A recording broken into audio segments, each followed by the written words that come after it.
looking at, when I'm talking to the audience, I have the camera 1. Okay, so I'll look And at the camera camera 2. 3, you just get a general look, and you can zoom it in and out, in and out.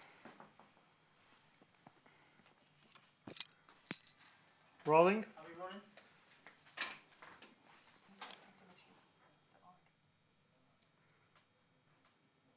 Alright, stand by. In 5. Quiet on the set. 5, 4, 3, 2. Ladies and gentlemen, it is my honor to introduce you to a person who made my career go to the next level with the publication. Megan is an amazing writer, and as you can see, painter. And last month, Megan written a little bit piece about my art business desires and production, and that really kind of makes me happy. So in return, as reciprocity requires, and even without that, I would do it anyway.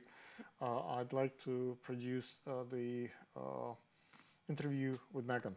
So those are 3D paintings of yours that could be viewed from different angles, correct? Yes, I call these the perception. I call these the perception collection. So basically, what these are is that these are paintings that can be viewed from any angle. So you can hold it this way, this way, this way. You know, any direction. There's no up, right. There's no left, down. What am I, left, right, up, or down. And I'm not used to being interviewed. I'm sorry about this. But it's basically, they can just be viewed any way that a person likes them. They can be hung any way that a person wants. Some of my works, not these because they're a little heavy, but some of my works are actually on a turntable. So when they get attached to the wall, a person can stand there and actually turn them 360 degrees until they decide which direction they like it. Motor? So it's always Not yet, but I'm currently working on a piece that will involve a motor, and I'm going to attempt to put that into the Armory show in Central Park at the end of the year. Interesting. So I'm hoping that that goes through, but yeah, that one will have a motor. But for the most part, these can be turned manually. To be viewed from different points of view? I just think it's an interesting idea because, you know, abstract artwork is very, very subjective, and somebody can look at it and, you know, some people don't like it, but people can look at it and see different things in it. And I think that by changing the perspective of them, people can look at them and be like, you know, wow, I didn't notice that before, or look, there's a detail I didn't see prior. So I think by turning them different directions, it just opens your mind so much more. Another thing about these that I like is that they're three-dimensional. So for example, this is actually clay. These blend sculpture and painting. So these are painted clay that will then attach to canvases. And then the canvases are also three-dimensional. I'm going to turn it this way. And on the bottom here are actually foam blocks that allow it to become three-dimensional, but still not too heavy, so they can be hung on a wall without too much trouble. Okay. So right now it's this piece and this piece, so the first two in the collection that I've done. And when this one stands up, it looks like that on a wall. But I will be doing way more of these in different sizes. Some sizes will be smaller, some will be bigger. And then these here, this is a more traditional type of sculpture that I do. This is part of the parent and child collection. So this one is called Believe, and this one is called Believable. And basically what they are is that you have one sculpture that's bigger and one sculpture that's smaller, and one is supposed to represent a parent and the other is supposed to represent a child. So they kind of go together as a set. Can see. So I have several of these. I have a couple of them on display right Do they now. have to stand next to each other? It's like No, they don't need to stand next to each other. You can situate them any way that you want. They just look kind of cute when they're next to each other. I have 3 of these on display right now at the Theater for the New City in Manhattan. And yeah, I have them in a couple of shows coming up in libraries and a few galleries. As far as taking care and cleaning, what's the process of, like, I'm sure my wife, if I would put something like that in my she would want to know how to take care. Like, do you need a vacuum cleaner, the dust, No, how do you take care, like, maintain this? I have these sprayed. So basically, they're pretty water resistant, and they can be cleaned pretty much by just dusting them. I know that sounds funny, but just by putting like a duster on them, that's enough to keep them clean. If you wanted to, you could even like take a wet rag or a little bit of Windex and just pat them down like that to keep dust off them. But they're pretty easy to keep clean because, as I said, I have them like with a nice spray finish that makes them look glossy, and it also protects them from the elements. So you know, they are better off being hung indoors. So I will say that. But I mean, if they did go outside and get a little bit of rain on them, it wouldn't destroy them. Wow, that's a pretty interesting concept. Oh, how did you come up with that kind of Well, you know, story? I had never seen any artwork. I mean, I've seen artwork that's three-dimensional, and I have a number of pieces that are glitzy. I call them the crazy boards. And what they are is that they're wooden boards with little wooden pieces and beads attached to them and glitter, and they light up. I have little lights in them. People love those. But I'd never seen anybody that really put clay like this onto canvas and then also made the canvases three-dimensional. So I just thought, oh, what would happen if I tried that? I just thought, you know, this would be kind of interesting. So I decided just to start sticking or gluing clay to canvas and just to see what that would look like. And I ended up really liking the result, and I want to see where this will go. That's amazing.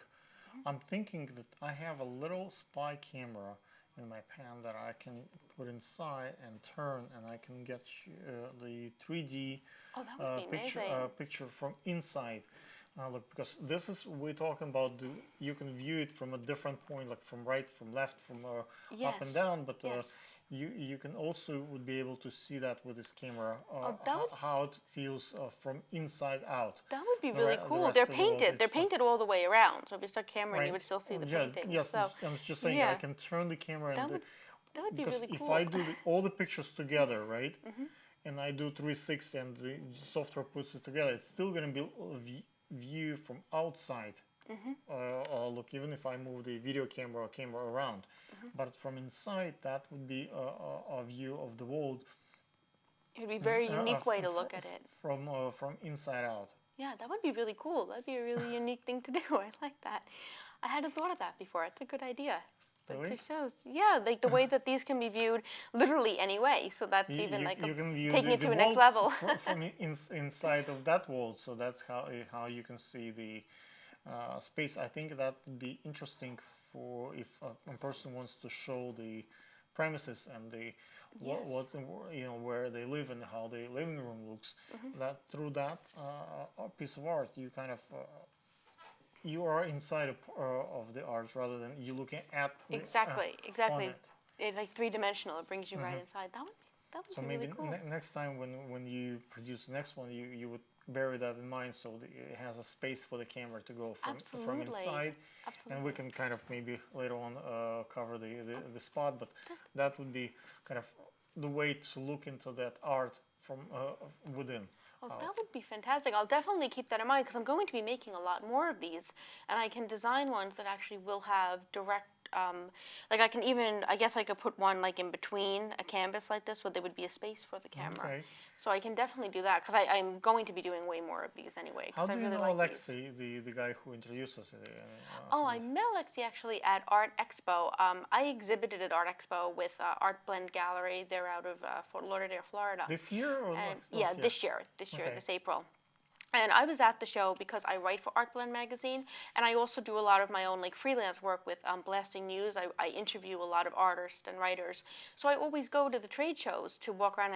I like to see the art that's there as an artist myself, and then I also like to meet up with artists and offer interviews and just because I like to be able to help other artists and promote the arts.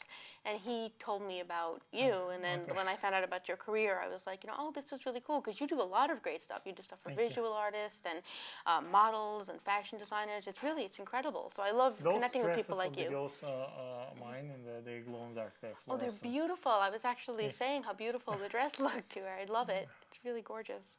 Okay.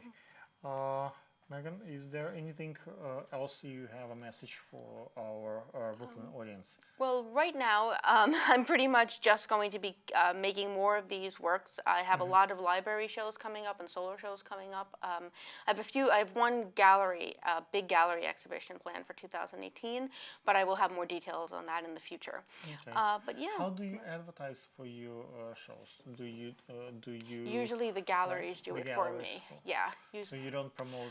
I promote it on social media a little bit, but for the most part, it's primarily done by the galleries and by sometimes I show in libraries, which are great resources for artists, by the way. If you're an Yes. artist that's looking for a way in, definitely contact your local library because a lot of them will run shows of work for a month-long periods, and they're wonderful organizations. So I would really suggest checking out like any local libraries by you, and even if like I for example live in Queens, but you can get gallery. I've gotten shows in Nassau County, I've gotten shows in Suffolk County, on Long Island, I've gotten shows in I have one running right now in New Jersey.